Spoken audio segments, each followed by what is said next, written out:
How to fix Do Not Disturb not working on iPhone. Let's get started. For that, first of all, swipe down to open up your control center and then long press on this focus mode and make sure Do Not Disturb is turned on. You can simply try turning it off, wait for a few seconds and then turn it back again. If it's still not working, head back to your home screen, open up settings. In Start Settings, you need to go and simply scroll below, then tap on Focus. Just like that, tap on Do Not Disturb. And then under Apps, you can simply tap on Add Apps and select which app you want to silence. Go back, then tap on People.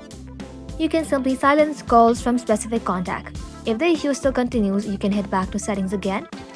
Scroll below, tap on General. Scroll below again, tap on Transfer or Reset iPhone. Now tap on Reset. Then select Reset All Settings. Enter your passcode and then confirm. This will reset system settings but will not delete your personal data. Now, first restart your iPhone. Quickly press the volume up button, then the volume down button. Now hold the side button until the logo appears.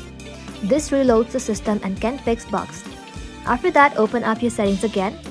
Tap on General, tap on Software Update and make sure you install any available updates. New updates often fixes system glitches. After trying these steps, Do Not Disturb should now be working again. Thank you all for watching. If this video was helpful, consider subscribing to our channel and liking this video.